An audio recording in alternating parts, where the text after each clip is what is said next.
Can you please give a status report on the precursors?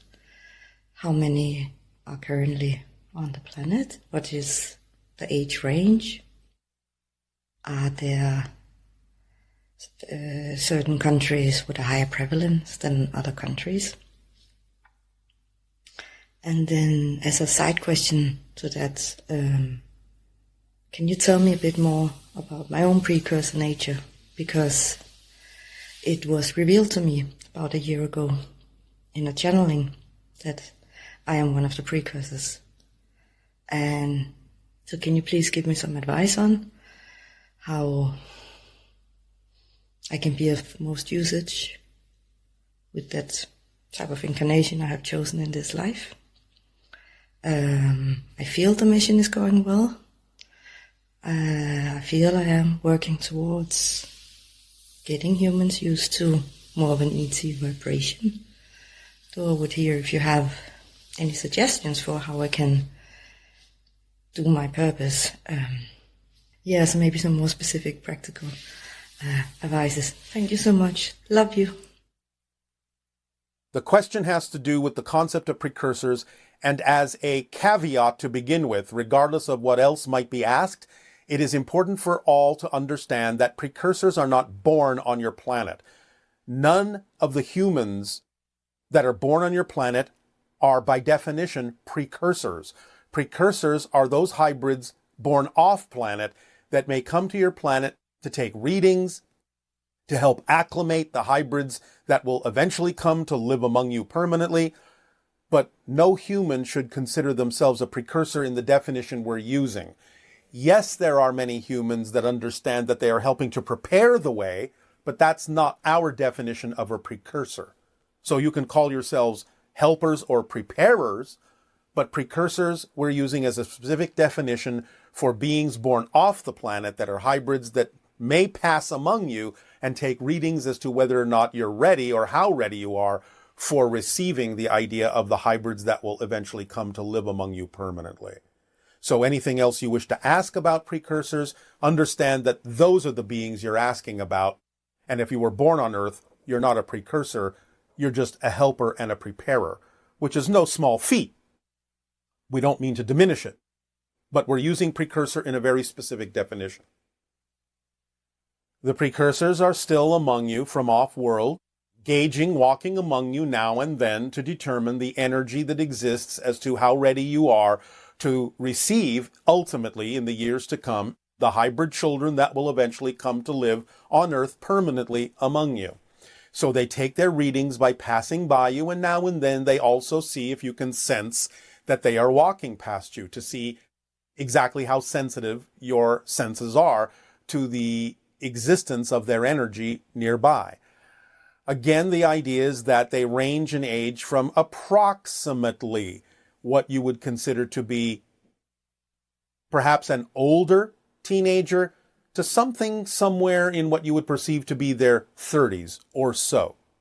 In general, they are in almost every country on your planet. At present, there are between, this will fluctuate now and then because they are coming and going off your planet. But in general, you'll find that there's between 137 and about 144,000 of them on your planet at any given moment. Hey, Bashar. Good day. Okay. Can you speak about the time-space fifth density body being used while the space-time fifth density body remains in fifth density, and how the bombardment of the particles changing the locational variable relates to that? We're not sure exactly how you're asking this question. Can you repeat it? Ra, the sixth density, speaks about the time-space fifth density body being used while the space-time fifth density body remains in fifth density. Well, you're just talking about the idea of the relationship between the physical body and the physical mind and the higher mind in a non-physical form. That's all you're saying in other terms. So So as we have explained, you have a soul, which creates the idea of the non-physical higher mind in fifth density, but also has a projection into the idea of third and fourth density of a physical mind and a physical body experience. And so the idea of the higher mind and the physical mind together form the entire person that is having that particular journey. Does that answer the question? So how does the locational variable relate to that? The locational variable relates to that in the same way we've described it, because any kind of a change, any kind of sensation or experience that you recognize or label as movement of any kind actually involves the changing of the locational variable. So even a move like this involves changing the locational variable. You do it automatically, instinctively, and intuitively all the time. It's just that we're breaking it down for you in a way that can be applied in a broader sense technologically as well, if you wish. So at what dimension, by injecting yourself into another universe, does this happen? Well, it can still happen in a sequence of fourth density realities, because there are many parallel realities that are also physiological. Now, you may take advantage of the fact that you're connecting with the higher mind in fifth density to allow you more efficacy in doing this, but you can still skip from frame to frame through a diagrammic, shall we say, idea of fourth density realities, physical realities. Because you're shifting all the time to create the idea anyway of even what appears to be one reality. And we do this by focusing thought? No. You simply do it by making choices, by what you believe to be true. Thought is a secondary idea where you can ruminate on what it is you've chosen, but thought itself is not really the driving mechanism. Belief systems are. What you believe is true is what shifts you. You can use thoughts to help navigate you to some degree, but really it comes down to what you believe to be true. And also, how does one densify or become visible from the non-physical or metaphysical instantaneously? Your question is not organized. How does one... Word for the afterlife. I'm not sure what word to call that. Well, you can use afterlife. We understand that. You can say spirit realm, whatever you wish, which is non-physical. But the idea is it's a lowering of frequency. It's sort of analogous to the idea of the frequency changes that happen with water. You have steam, which is a higher frequency. You have water, which is a middle frequency. And you have ice, which is a lower frequency. So the idea of the spirit can be sort of likened to the idea of steam. And then you have the idea of the electromagnetic energy, which can kind of be likened to liquid water, and it's a lower frequency than the steam or the spirit realm. And then you have the physical reality experience, which is a lowering of frequency, again, sort of crystallizing your idea of spirit into a more solid appearing form. Does that analogy help? So what they're really doing is they're moving the space around them. Well, space is an illusion. You're kind of being more technical than you need to be in this. What's happening is simply a lowering or changing of frequency. Whatever space needs to be around them will automatically be reflected by the lowering of frequency, because remember, you can only experience what you're the frequency of. So as you change your frequency, that determines what you experience around you. And as you lower it from spirit, you experience things that seem to contain more experiences of space and time, because that's what goes hand in hand with the lower frequency. So it's not like they're deliberately moving space around them or anything. All they have to do is change the frequency, and whatever needs to happen to reflect that change will happen automatically. It's built in. Okay. Yes? Okay. Thank you. Thank you, Bashar. You are welcome. Good day. Contact with one of the beings, if possible. I'm open to the idea, and I think it would be a great opportunity if I can have a close contact or come in contact. I guess that's it. Yeah, that's it. Is good to meet you, Bashar, and she's the best. Well, obviously, we are having contact right now in this particular format, but we understand what is meant. But again, there's a timing to these things that's appropriate not only for the individual, but for the all, for the collective. So again, we would simply suggest that you do your best to follow the formula, and remember that acting on your passion means acting to the best you are able to act, which means if you can't do a certain thing that you're excited about, then it's telling you that it's not necessarily the appropriate timing for that expression, but you can act on other things you are able to act on. So do so, and you will accelerate the process of being able to be ready in vibrational states that are appropriate for open contact to happen face to face with other kinds of beings. As we say, we will be giving you other permission slips, other exercises having to do with the idea of increasing the probability of contact when we go through the transmissions of the window, the door, and the gate. So that may be of assistance to you as well in the upcoming months of your 2023 year.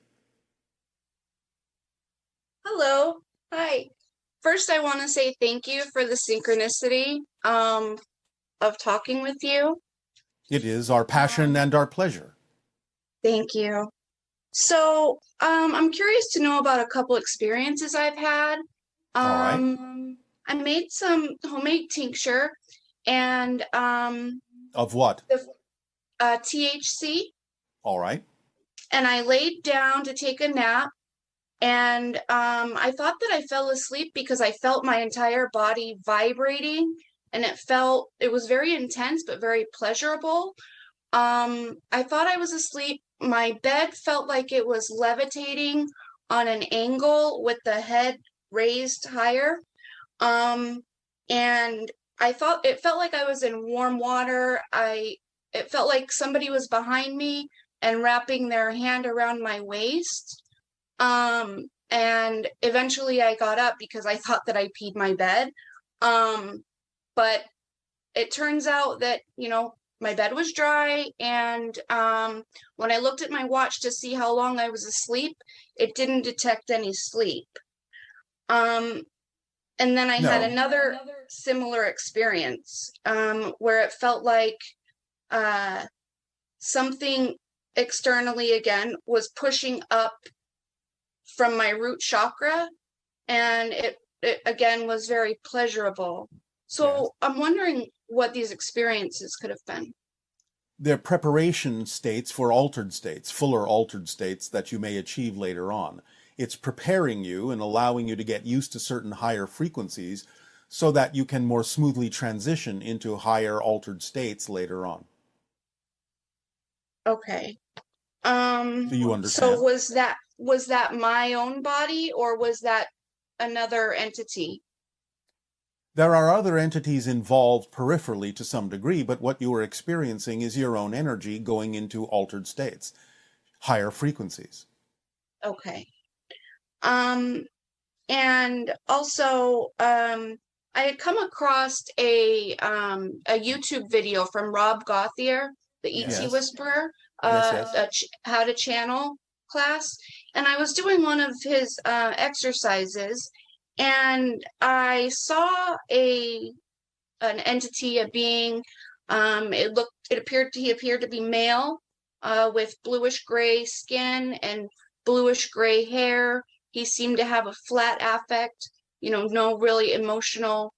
He didn't look like emotional at all. He appeared to be like a warrior type, not in a negative way, but just like a warrior type. I'm wondering, did I happen to see somebody that was not reaching out to me, just because I didn't have any specific, person in mind that I was trying to connect with? I just was seeing. You are experiencing one face, one aspect in symbolic form of your own higher mind.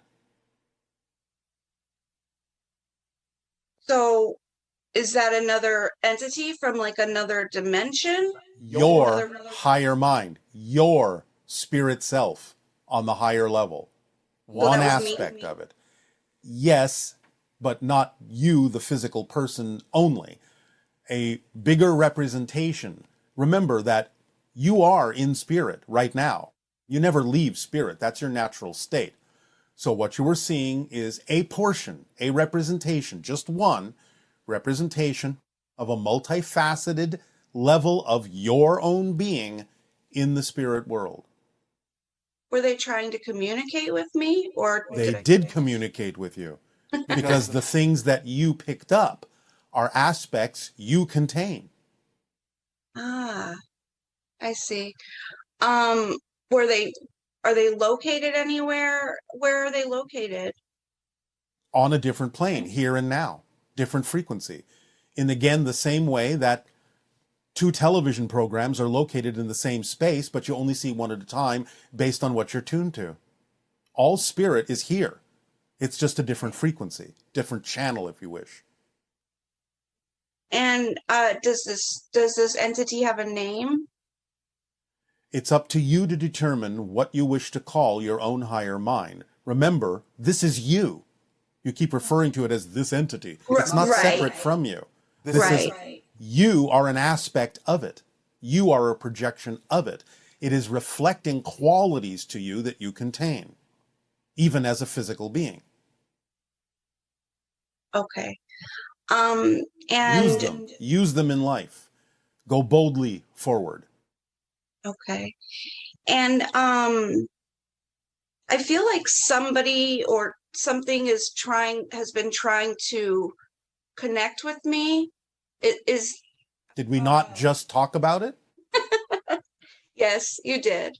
All right. Don't separate what is not separated in terms of a question. It is all the same thing that we're talking about here. Okay.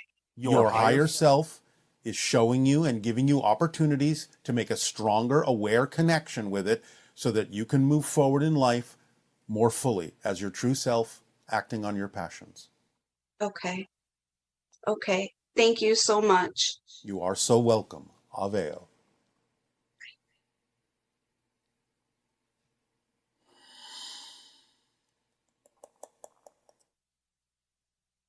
Hi, Bashar. This is Teresa. Can you talk about scapegoating? Why does scapegoating happen within a family? And what should a person do if they've been scapegoated their whole lives, not to be socially marginalized? I grew up the scapegoat within my family, and I still have great difficulty feeling connected to other people, even in my old age. Thank you for all that you've done for me.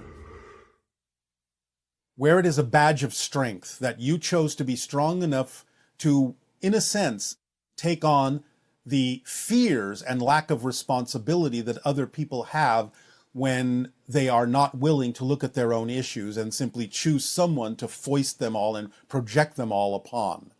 So it's a badge of strength that you were willing to do this for them, but you must reflect, if you are to be true to yourself, the idea that rather than continuing as a scapegoat, it's possible for you, though they don't have to accept it, that you can return information to them that allows them the opportunity to face their own fears and not foist them off on you, to allow them to take responsibility for their own negative and fear-based belief systems that they are simply unwilling to face, which is why people create scapegoats, because they fear the responsibility, because they define it as blame, and they are coming from a place of less than worthiness, and so on and so forth. But you have decided to be strong enough to play the part that allows them to use you, in a sense, as an excuse to not face themselves.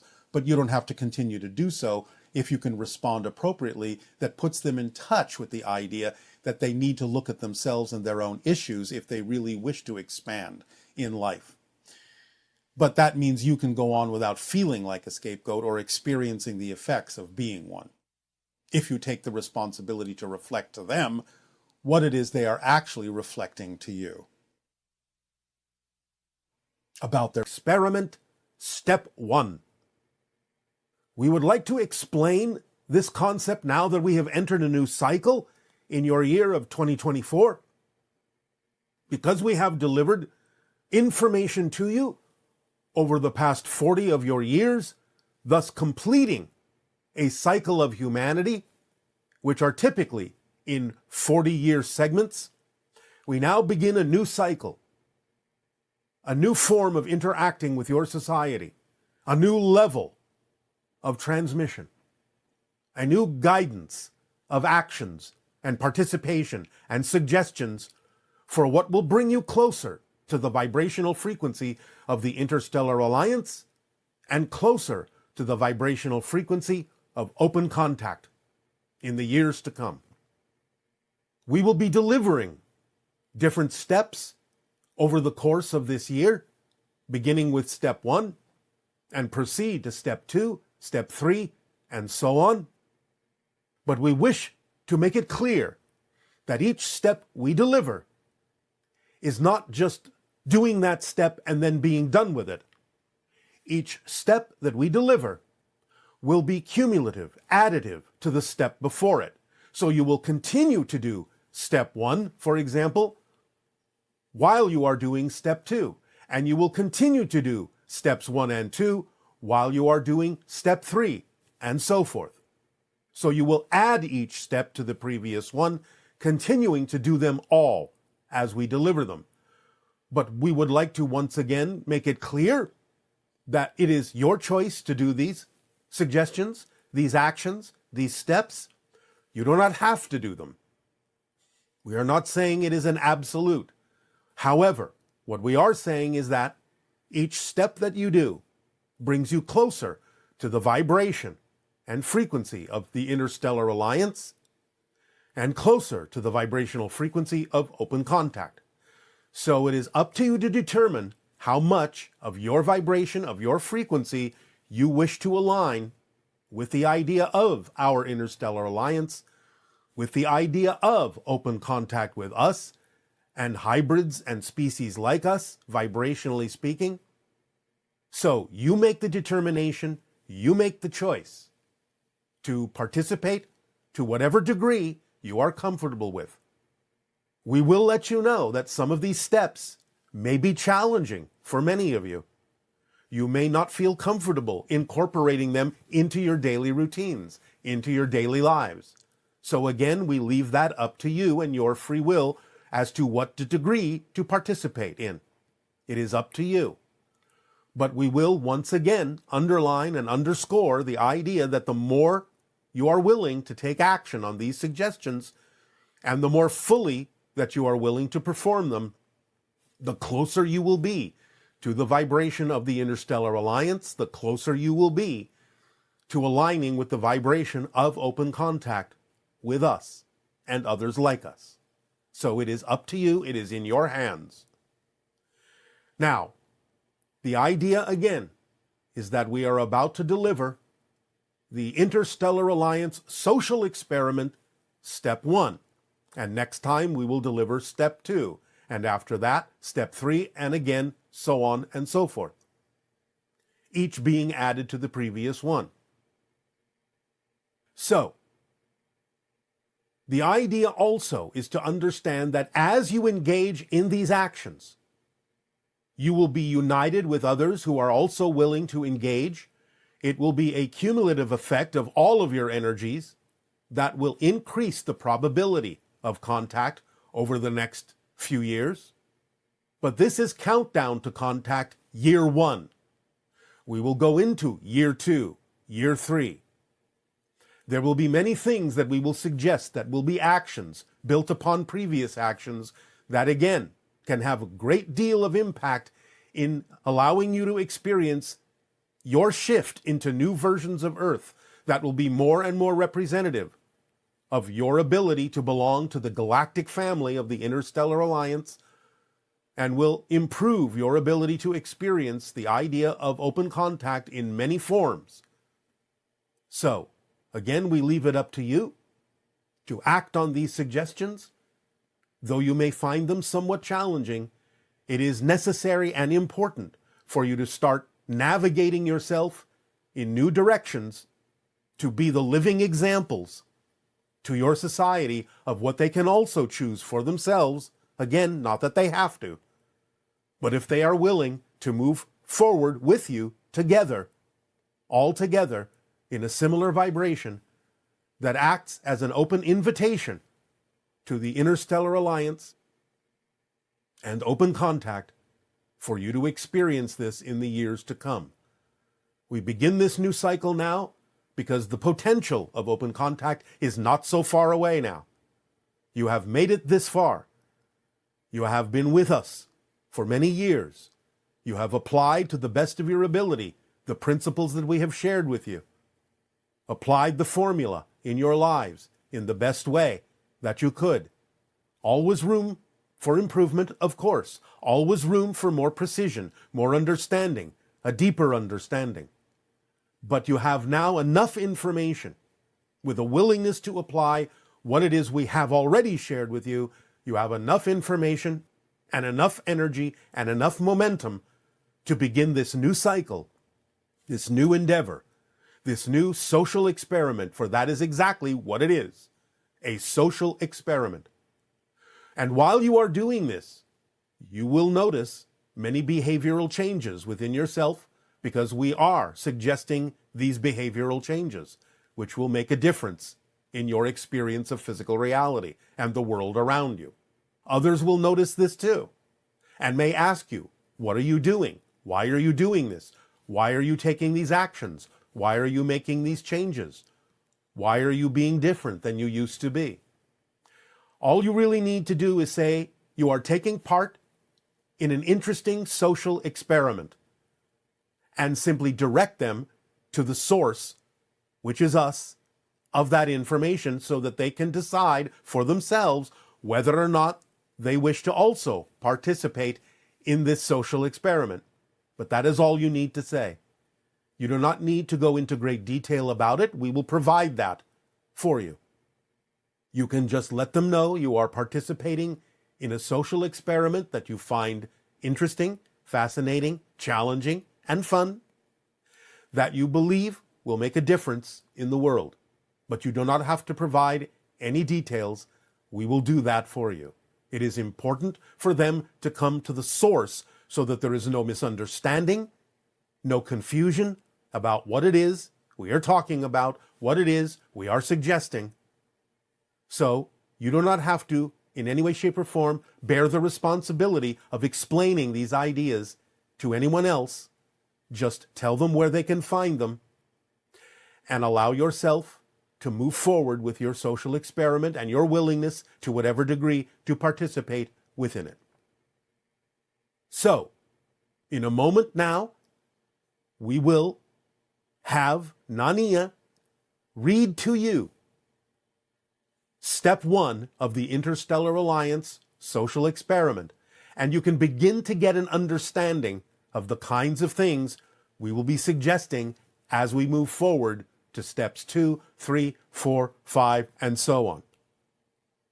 So, allow yourselves to prepare, allow yourselves to be in an open energy, relax, let it in, and again remember, you don't have to do these, or you can do some of them, and you can refuse to do any of them at any time, but that will determine what vibrational frequency you are at and to what degree you may be capable of experiencing the Interstellar Alliance and open contact.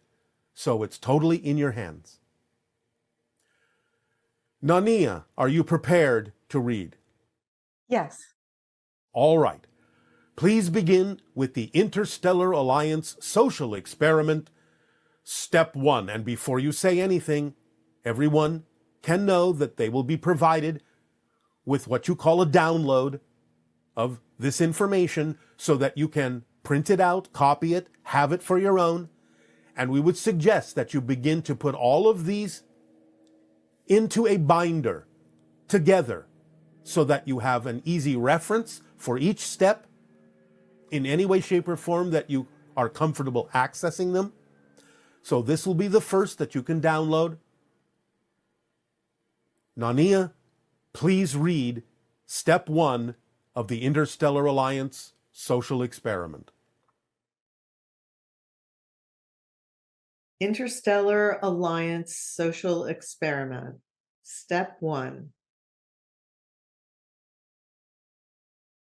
Do not engage in any conversations about conspiracy theories. Do not post or read any such theories. Remain neutral.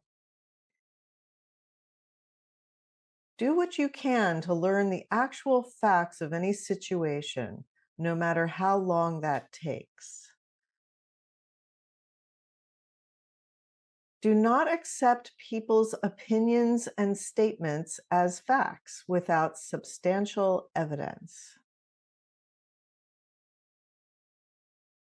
Many people believing or saying the same thing is not evidence.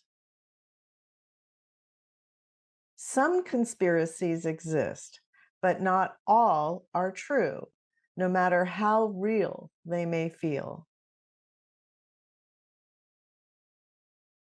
Do not speculate about which parts of a conspiracy theory may be accurate or true. Do not buy into any rumors out of fear or a need to belong.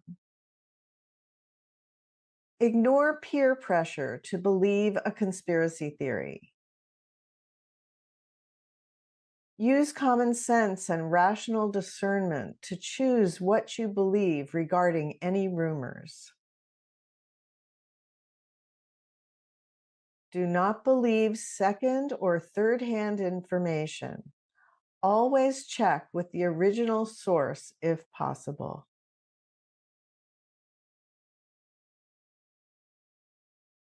Thank you, Nania. Now, once again, this is step 1. It is an important step to shift your energies because there are many things going on your planet that contain a lot of misinformation, a lot of misdirection, a lot of confusion. Are there conspiracies? Yes, of course. The very idea of the secrecy surrounding extraterrestrials, UFOs, and so forth obviously involves many different people willing to keep a secret, willing to hide information. So yes, we're not saying that some conspiracies don't exist. Obviously, they do.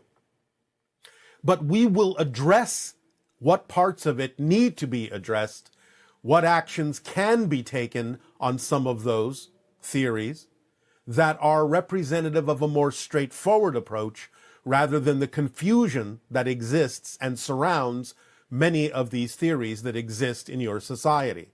These will be contained in some of the future steps that we will deliver to you. So you do not have to be confused or worry or concern yourselves with which parts of any particular conspiracy theories are accurate. This will be contained in future steps to clarify any of these things in a certain way by the actions we will suggest. But for right now, it will aid and assist greatly in changing the frequency of many people if you will simply disengage from any conversations, discussions, postings, sharings, or involvement or belief in any conspiracy theories at all. It is important now to go into a neutral state with regard to many of those rumors, to allow yourself to set a foundation, a new foundation, a neutral foundation on which to build the future steps that we will deliver. It is about relaxing into your neutral self, pulling back from the things that get people on your planet caught up in all sorts of negative frequencies. It is about your willingness to move forward, to go beyond, and to let go of the idea that many conspiracy theories attempt to get you to buy into. And it is also an understanding that some conspiracy theories are actually put out by the conspiracies themselves in order to make you feel disempowered, because the greatest power that anyone really has is getting you to believe something that may or may not necessarily be true to their advantage. So understand that by letting go of any participation in the idea of conspiracy theories, by letting go of engaging in any such conversations through social media or in person or in any way, shape, or form, you are truly releasing an energy and building a new foundation, a new energy, a clearer, more clarifying energy, a neutral energy that will allow you to incorporate the upcoming steps in a much more powerful way, in a much more precise way. So again, we understand a lot of these changes that we are suggesting, a lot of these steps that we will transmit to you may be challenging for many of you, because we understand that many of you get excited about participating in some of this kind of information. But it is really about letting go of the old ways, letting go of the old world, letting go of the things that have been keeping you in shadow and in darkness for a long time, letting go of what you call the vicious circles, the unknown factors, the constant guessing, the constant wondering. Just let it go. You will be guided. You will open a doorway through which your spirit guides and extraterrestrial beings that are here to serve you can reach you with information and inspiration. But don't invent new things. Allow yourself to simply remain neutral at this point, letting go of any participation in the idea of conspiracy theories. This is a critical first step in the Interstellar Alliance social experiment. And again, if you are questioned about any change in your behavior, it is simply sufficient to say you are now participating in a social experiment to see where it leads. And again, it is up to you to decide to what degree to participate in the steps that we will deliver to you. So it's totally in your hands to whatever degree you are comfortable doing so. But the more you can, the closer you will be to the vibration of open contact. So we thank you for allowing us to share with you this day, step 1 in the social experiment. And in return, we ask now, how may we continue to be of service to you with your dialogues and your questions? Yet another level. Yes, it's like an elevator. You've pressed the down button instead of pressing the up button. But in terms of something like grieving, that would be a little different in terms of not... It's a little different, but not much. It's still utilizing a similar mechanism because, as I said, the only reason you really grieve is that you have a definition that you've lost something, that it's truly been separated from you, and that there's no connection remaining. If you change that definition, you would experience something quite different. So it may be slightly different as an expression, but it still utilizes the same mechanism. The definitions are creating a misalignment with what is true. And so in the future, when we have stronger connection to those that have passed over, will we be able to just talk to them in our heads as if they're standing there, or will it be something where we do it through a device? It can be any number of mechanisms. Ultimately, it can simply be you're talking to them because you can see and hear them, because you're matching a frequency that they exist on in their particular realm. So then the only other barrier perhaps would be the idea that you cannot physically touch the person, or you don't... Even that is not necessarily true. As we exist in our civilization, as what we are terming quasi-physical beings, means we have traits of both physical and non-physical reality. Spirits can touch us and we can touch them. Wow. It's a matter of realigning your frequency. So you mean we could actually get to the point where, for example, the person who lost their daughter would actually be able to feel that they're in a one-on-one communication, talking and being able to hug? Or yes, if you look at your literature about the idea of what you call ghosts, you will find that there are many references to beings that seem so solid, people on your planet don't even know they're looking at a spirit. So it depends on the reasons for that, and we're not going to go into that at the moment. But clearly, in your literature and in your accounting of such meetings, you do have a listing of experiences where people couldn't even tell that they were speaking to a ghost. And that would just change our whole process. Once we get to that point, grieving will be unnecessary, I suppose. Yes, but of course, it's really backwards. Once you change to that point, grieving will be unnecessary. I see. According to our scientists, the Earth's core is iron nickel sphere. So does that mean that Earthlings have an iron heart? And in your opinion, what is the strangest material you've discovered at the core of a planet in our physical universe? And what did it mean for the life forms there? The idea, of course, is that you do have iron in your blood and your blood passes through your heart. In that sense, you could say, yes, you have an iron heart, energetically speaking. The most interesting substance we have found at the core of a physical planet is neutronium. The idea of everything being packed so tightly that it becomes neutral without a positive or a negative charge. The life forms that are connected to that particular world are unlike anything that you might understand and exist on a level of quantum fluctuations. Certainly is an interesting universe, isn't it? Yes. And you would know because you've seen a lot more of it than perhaps we have. I've seen a little more than you have, but I have seen nothing but a fraction of what exists. Wow. And is Earth just an amazingly unique planet in terms of all the animals and life that's here? I mean, how do you all view that? Everything is unique. Yes. You are differently unique, yes, than any other world. There are worlds that are somewhat similar to yours. You are similar to them. But again, not identical. Unless you're looking at the idea of parallel realities in which another Earth may be so similar that you can't tell the difference. It might be only different literally by one subatomic particle. Still a different universe. So there can be those that look almost identical where you cannot tell the difference, and there are those that are so radically different you wouldn't even know that it's still considered to be Earth. You've said on several occasions that everything is made out of love. If that's true, does that mean that even the greatest criminals and sadists are made out of love? And how can love produce such hatred, cruelty, and oppression? Please Because explain love, how. true love, is unconditional, remember? That is the essential vibration of existence.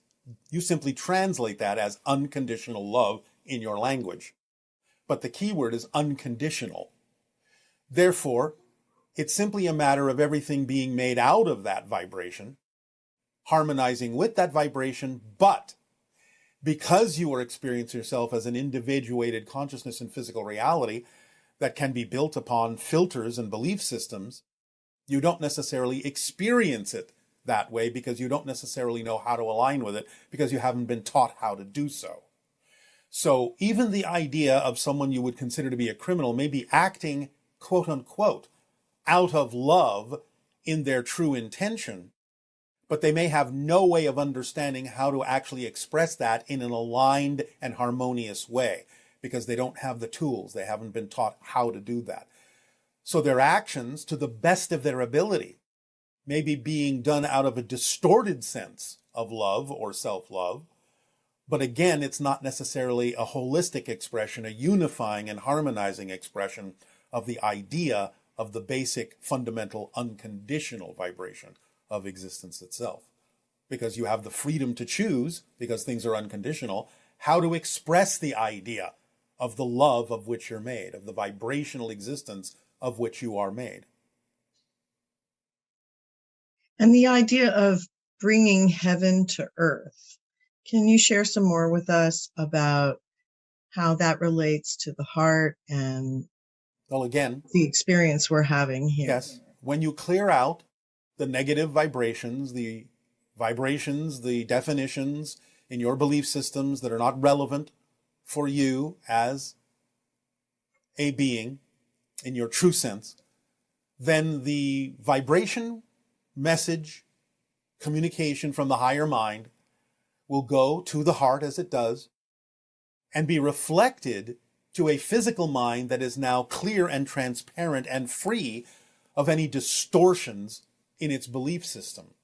And by doing that, you radiate then to all parts of your body and outward through your electromagnetic aura that vibration of purity and alignment and clarity that comes more directly from the higher mind to the heart to now a physical mind that is a transmitter in a pure sense.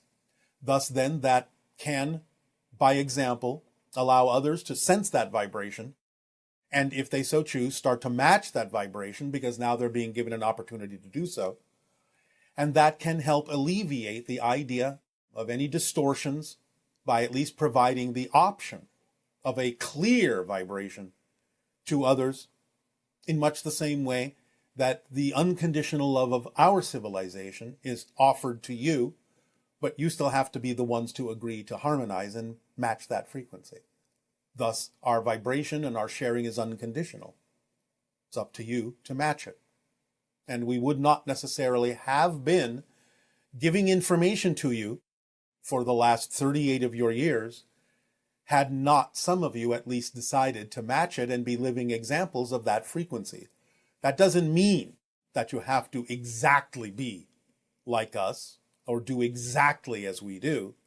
It simply means that you were willing to let go of all those things that aren't truly you, that are your challenges, your themes of exploration in this particular life, to get to know yourself from a new point of view, and have let go of the need now to do that because you are now more willing to be your true self just on its own merit.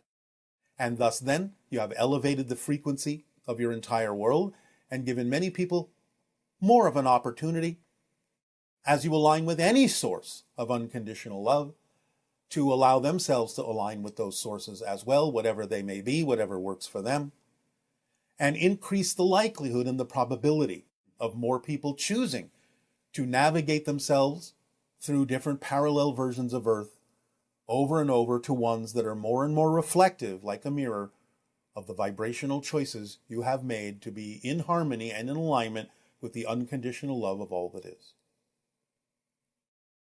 Thank you. If you don't eat chocolate or drink wine, how exactly do you celebrate Valentine's Day on Essassani? And do the hybrids go through adolescent crushes like people on Earth do? We don't celebrate Valentine's Day on Essassani. That's a holiday on your planet. Our children do not go through teenage crushes. These are not relevant questions for my civilization. We are always in love. We are always harmonious. We are always balanced at this point in our evolution. And we do not have the idea of holidays in the same way you do. Okay. And in your travels, what is the most number of hearts that you've ever encountered in a single being? 5. And how does that play out in terms of the expression of the being, or what does that mean? I guess it's different for each civilization, but Yes. I don't know if there's anything you can share with us about the nature of a civilization where people have 5 hearts. Yes, although the most common we have ever encountered is 3 hearts. This again is representative of the idea of the triad, the trinary function of all that is, the Trinity, so to speak, where the vibrations of the hearts bounce off and reinforce each other in a very particular geometric format. It's very stabilizing in that sense for these particular civilizations that we have encountered, where the beings have what you would consider to be 3 hearts. It doesn't mean that they're hearts in the same way that your heart is structured, but they function similarly. The 5 heart beings perform a very specific kind of function with regard to the heart connections being connected to different aspects of nature or spirit. In other words, each heart serves a function of making a connection to a different aspect of their reality. They can actually switch their focus and their concentration from heart to heart to amplify and magnify their connection to different parts of nature and their particular experience of reality. It's quite unique in our experience. How does one hone their vibration or frequency to their exact preferred reality series? By following the formula. That's what it's designed to do. That's why we give it to you. And this person is saying they've been having a challenging year energetically, and part of the year they felt like they were on a downward spiral. And they wanted to know how they can work with their belief system and shift into a positive reality, like with the rubber band analogy. And can surrendering be complementary to the formula to assist him in their preferred reality shift? Yes, if you understand that surrendering is actually allowing the control you already have built into you to function properly, instead of trying to take control through the personality ego. Surrendering is surrendering to the control that's already built into you. So yes, of course, that kind of surrender can be completely compatible with the idea of following the formula, because it goes hand in hand with not assuming or insisting on a particular outcome, but allowing what needs to happen to manifest around you and then staying in that positive state to extract the benefit from it. And how can we intentionally manifest what we want when we still have to interact with what's left of previous realities before the new ones become visible? Well, again, it's not always about what you want, which can be a negative ego thing. Not always, but it can be. It's about knowing that you will attract what you need if you allow yourself to remain in the present, because the present is where everything happens. Connecting yourself continually to the idea of the so-called past is what may prevent you from living in the present, so you can receive whatever it is that needs to manifest for you in the present. So finding out in your belief system why you would still anchor yourself to past events, when you know that if you simply redefine yourself in the present, you've already changed your past as well, would be a good exploration and investigation for people to do, to allow themselves to understand why they may believe they have to hold on to things from the so-called past.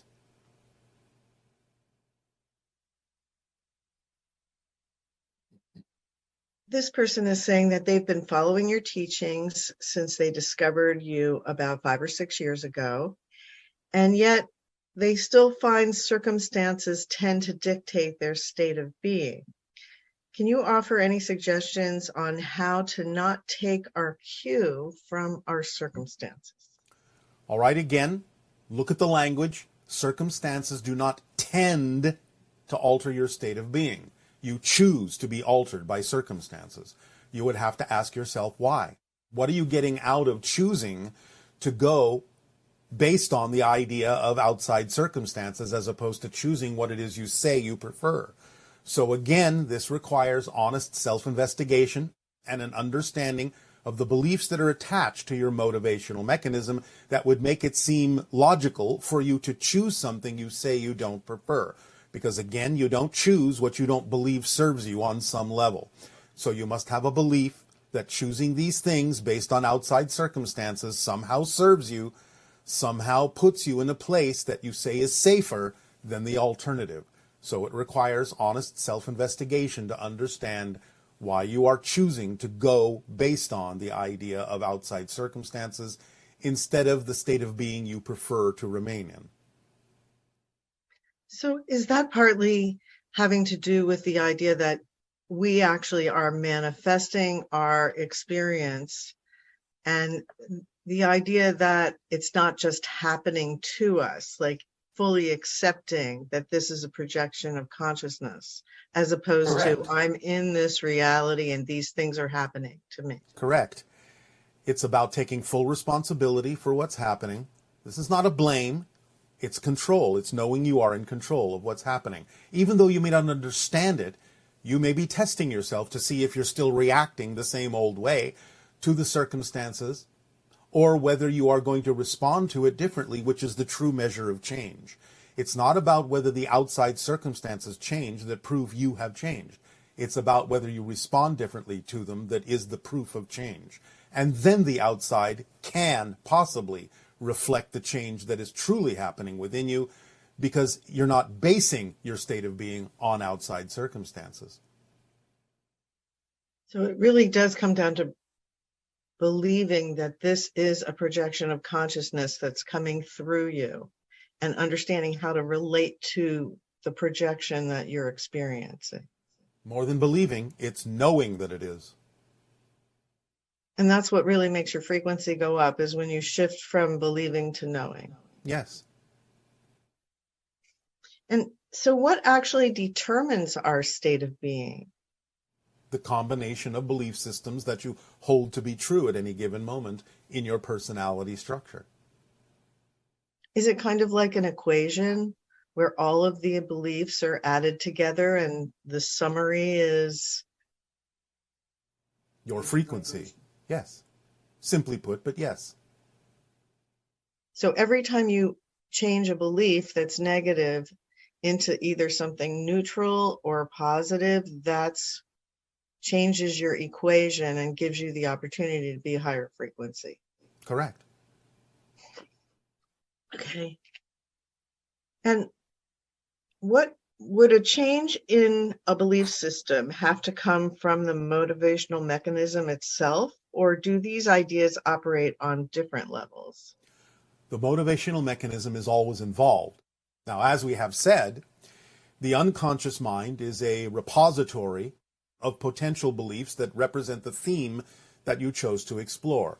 The subconscious mind is the gateway or valve that allows certain kinds of beliefs that fit your theme to come through to the conscious mind when you are ready for them.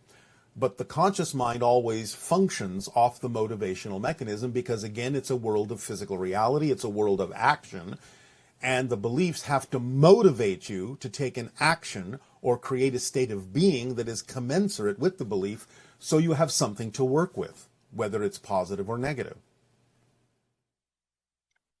And does the idea of free will have to do with our capacity to change what beliefs we put into the motivational mechanism?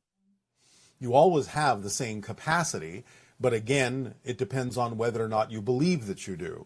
You always have the free will to change your belief system. But if you have a belief that says you don't, you're using your free will to deny yourself the accessibility to your free will in a positive state. You're simply using your free will in a negative state.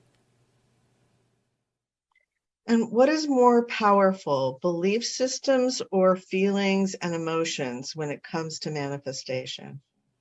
They work hand in hand. First you have the belief, then the belief uses emotions and thoughts and behaviors to reinforce itself and make itself seem real. Because again, remember, physical reality is a projection of consciousness. Classically said, it's an illusion.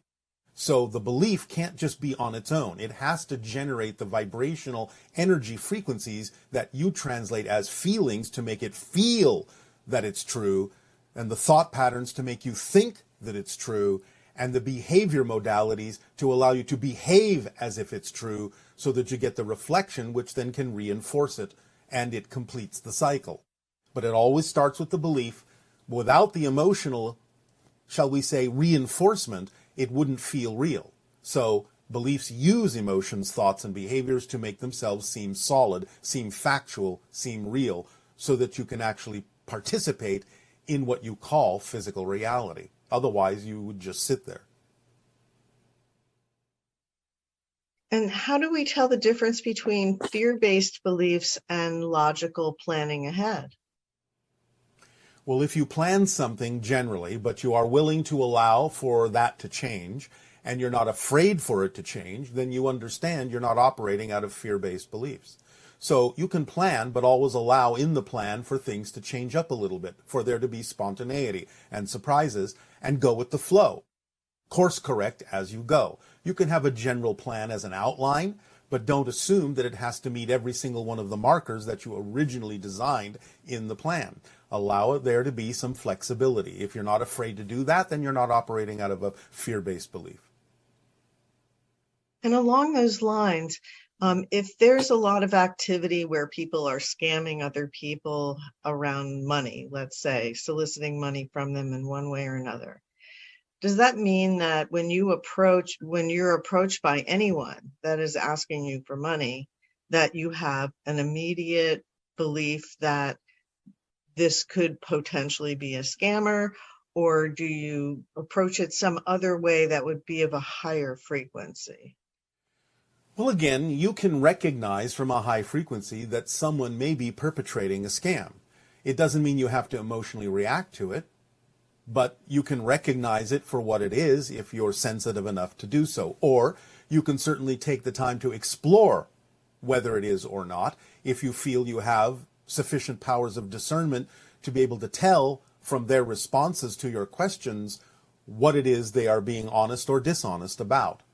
So it might be an opportunity to allow yourself to hone your discernment capabilities, but you don't have to react to it emotionally to simply have the neutral observation that it could potentially be one way or the other. You can recognize that that's a potential feature on Earth, that many people may choose to scam others, but you can sit in a neutral space and determine whether or not that is true on a case-by-case basis, if you wish. Okay, thank you. In the past year after contracting COVID, this individual suffered mentally with anxiety and panic attacks. And they wanted to know how they could deal with that anxiety and still be available for open contact, and whether or not the anxiety in that sense blocks them from having open contact. The anxiety would perhaps block or slow down the potential for open contact, but they simply need to understand by examining their belief systems what they're anxious about.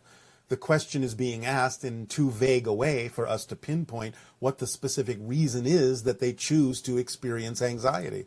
There's got to be a belief or a fear behind what they are afraid of so that they can understand where the anxiety is coming from. That would be the first step. Why are they anxious? What are they anxious about? Then perhaps they can move on from there to determine how they can let go of it by understanding that there's no reason to be anxious about whatever it is they're anxious about. And therefore, they can raise their vibration and make themselves potentially more capable of having contact.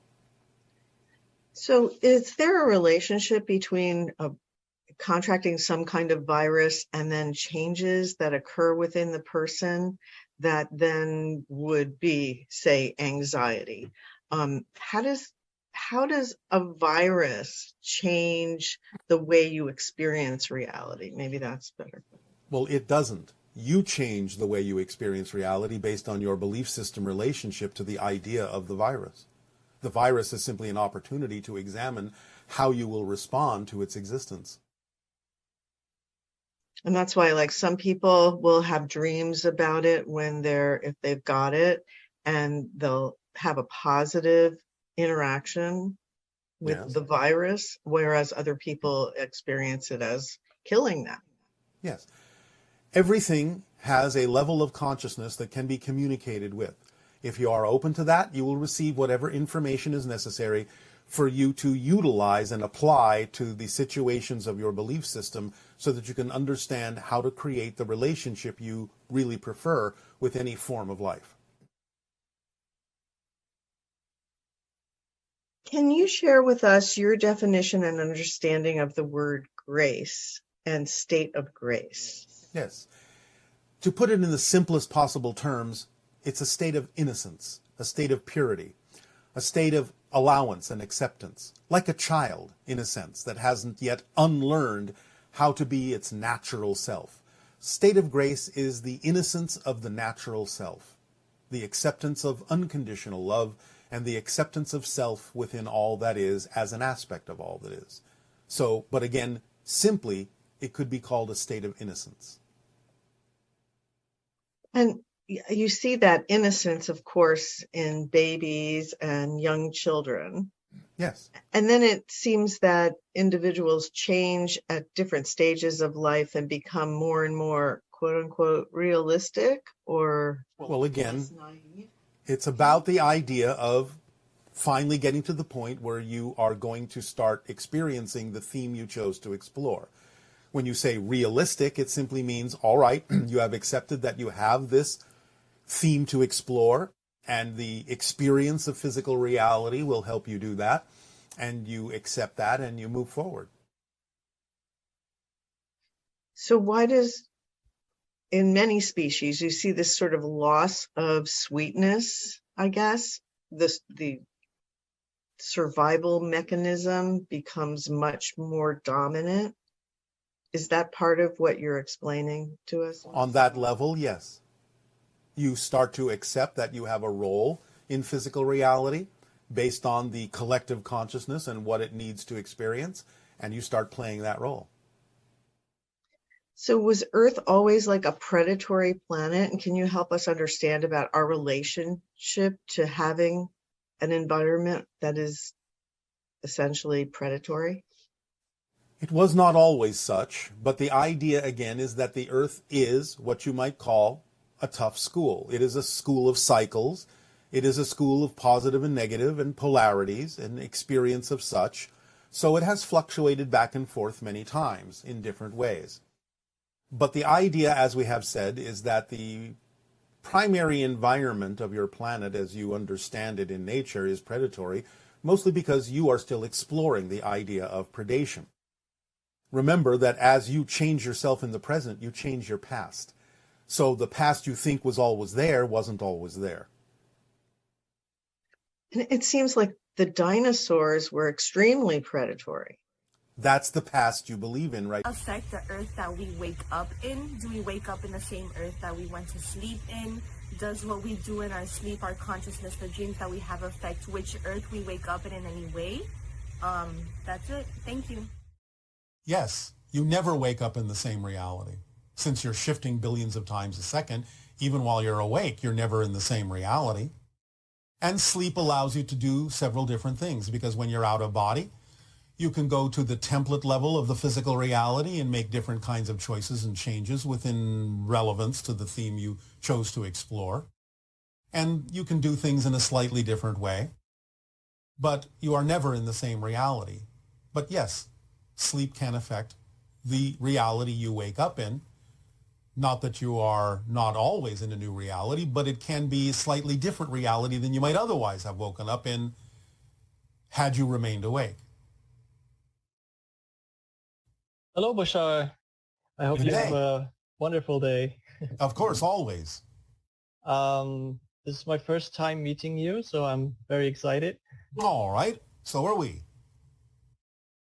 So one of the questions I have is,